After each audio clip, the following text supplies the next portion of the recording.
Jatni Khordha road रे railway श्रमिक union प्रतिवाद सभा।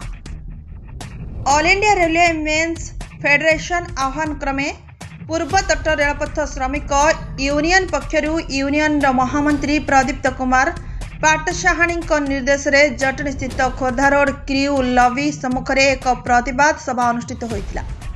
रेलवे रंगीन कर्मचारी मानक विभिन्न समस्या और आंचलिक समस्या समाधान नहीं यही प्रतिवाद सभा अनुष्ठित होइतिला। ए बाबद रे एक दाबीपत्र रेलवे सीनियर डीपीओ माध्यम रे रेल बोर्ड अध्यक्ष तथा सीईओ को प्रदान करा जायतिला। ए कार्यक्रम रे रेलवे श्रमिक यूनियन कर्मकर्ता माने प्रतिक्रिया देई कहिथिले जे समस्या समाधान सह दाबी पूरण न हेले आगको आंदोलन तीव्रतर हेबो। मो deputy divisional coordinator Nirmal Kumar Parida East Coast Railway श्रमिक यूनियन खोर्धा डिविजन आमर 6 तारिख दिन कोलकाता जो वर्किंग कमिटी होता से आमर एआईआरएफ महामंत्री का निर्देश क्रमे सर्वभारतीय स्तर रे आज जो रनिंग स्टाफ मानकर 50% डीए बढ़िला 25% किलोमीटर माइलेज जो अलाउंसटा बढ़िया कथा 2024 जनवरी मासरू वर्तमान पर्यंत सरकार लागू करी नाही। तो ता विक्षेप रे आज आमर प्रत्येक आम ईस्ट कोस्ट रेलवे प्रत्येक लॉबी रे जनरल सेक्रेटरी निर्देश क्रमे आउ सबु जगार वर्तमान विक्षोभ प्रदर्शन करा होची जे तुरंत आमर यही दाबीटा को पूरण करने पाई वर्तमान आज यही विक्षोभ प्रदर्शन कराई एवं दाबीपत्र सीनियर डीपीओ सार को दिखाई तांको माध्यम रे आमर सीईओ को सेटा दियाजिबो एवं ता परवर्ती पर्याय रे जदि आमर ए दाबी पूरण न हुए आगामी दिन रे आमर उपर स्तर नेतृमंडल जहाँ निर्देश देवे आम तल स्तर से लागू करूँ बोलिकी आम आज यहाँ दाबी रखीचु। धन्यवाद। मु Shri Ranjit Kumar Das joint general secretary East Coast Railway श्रमिक यूनियन आज आम सर्वभारतीय स्तर रे आमर एआईआरएफ जनरल सेक्रेटरी निर्देश क्रमे सर्वभारतीय स्तर रे सबु क्रू लॉबी रे आमे विक्षोभ प्रदर्शन करिथिलु। आमर रनिंग भाई मानकर विविध प्रोब्लेम को नहीं आमे ए विक्षोभटी करिथिलु। मुख्य प्रोब्लेम है जनवरी 2025 मसीहारू जनवरी 2024 मसीहारू डीए 50% हैला परे विभिन्न अलाउंस 25% एनहांस हेची किंतु आमर रनिंग भाई प्रति अन्याय करा जाई तांकर जो रनिंग अलाउंस अच्छी से कौनसी प्रकार वृद्धि करा जाए नहीं 25% वृद्धि करा जाए नहीं। सेथिबाई सर्वभारतीय स्तर रे आमे प्रत्येक क्रू लॉबी रे आमर धारणा प्रदर्शन करिथिलु एवं आमर सीईओ बा रेलवे बोर्ड चेयरमैन को उद्देश्य रे आमे गोटे मेमोरेंडम देइथिलु। खाली सेतिकी नुह सर्वभारतीय स्तर डिमांड सहित आम एटी पारिपार्श्विक आंचलिक डिमांड आमर डिविजन डिमांड आम जोन डिमांड रखी जो कि एमजीके जो बर्तमान ऑर्डर होती तार इम्प्लीमेंटेशन होनी से आम डिमांड रखी ता सहित आमर रनिंग भाई मानू बिना रेस्ट रे अल्प समय रेस्ट दे गाड़ी रे चढ़ेबा एवं गाड़ी रे काम करवा मध्य सेफ्टी दृष्टि बहुत विपज्जनक से विषय भी आम अवगत करूँ सेटा न करा जाऊ।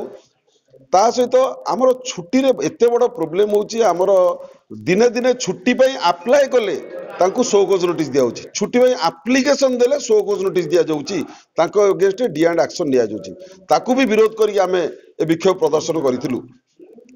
आमर खोर्धा रोड डिवीजन रे तालचेर लॉबी रे आमर डिविजनल कोऑर्डिनेटर श्री कौशिक शाह ताकू लीडिंग करुथिले। भद्रक रे भद्रक लॉबी रे मध्य आमर सेंट्रल ऑफिस बियरर सेठी ताकू लीड करथिले तांको शाखा संपादक सहित।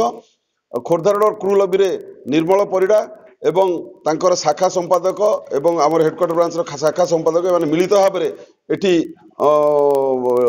धारणाटा को लीड करुथिले। धारणा शेष होगा परे आमे सीनियर डीपीओ को माध्यम रे आमर सीईओ बा चेयरमैन रेलवे बोर्ड को गोटे दाबी पत्र पत्र बा मेमोरेंडम सबमिट करथिलु। एथिरे जेहेतु एटा हमर जोनाल लेवल रे करा जाउची, हमर साधारण संपादक श्री पीके पाटसाणी विभिन्न क्रू लॉबीर फीडबैक नहीं समस्त को प्रोत्साहित करथिले एवं समस्त को आश्योरेंस देथिले निश्चय ए डिमांड आमे जो दोइछु मुख्य डिमांड सेटा निश्चित हमर हासिल करा जिवो। जदि हासिल न ही पारला अल्प दिन भितरे आ प्रति विहित पदक्षेप ग्रहण करी एई धारणा को और गुरुतर करा जिवो। मैं राजाराम, रनिंग स्टाफ। ये भारतीय रेलवे में जब से 50% डीए बढ़ा है तो जितने भी कर्मचारी हैं रनिंग स्टाफ को छोड़ के सभी को उसका फ़ायदा मिला है। यानी जिसको ट्रैवलिंग अलाउंस मिलता है या तो जो भी अलाउंसेज मिलता है सबका 25% बढ़ गया। लेकिन ये दुख की बात है कि हम लोग रनिंग स्टाफ का माइलेज का रेट में 25% का अभी तक वृद्धि नहीं हुआ है। जबकि हमारे जो ऑल इंडिया रेलवे फेडरेशन के शिव गोपाल मिश्रा सर थे, वो 2 महीना पहले हम लोग को एक वीडियो के द्वारा बताया गया था कि हम लोग का मांग जो है रेलवे बोर्ड मान लिए हैं और फिनांस मिनिस्टर के पास जो है फाइल गया हुआ है।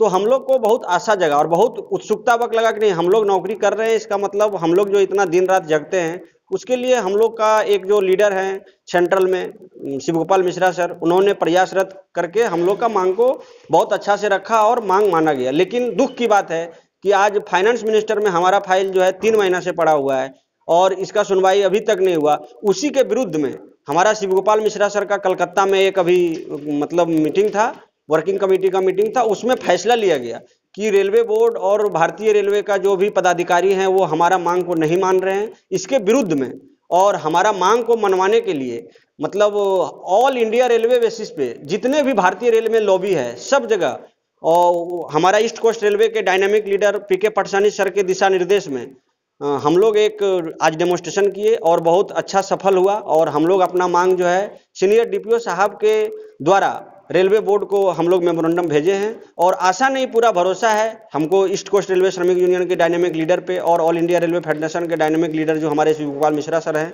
उनके द्वारा हमारी मांग को जरूर पूरा किया जाएगा। और हम लोग रेलवे को बहुत अच्छा से कार्य करते रहेंगे और रेलवे को बहुत आगे तक ले जाने के लिए हमेशा कर्तव्य निष्ठा के साथ काम करेंगे। कुमार मार्थांक स्वतंत्र उपस्थापना।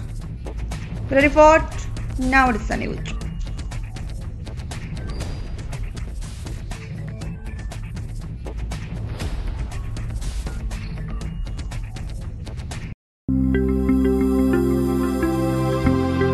लेटेस्ट न्यूज अपडेट पाई www.nowodisha.com को लॉगिन करंतु।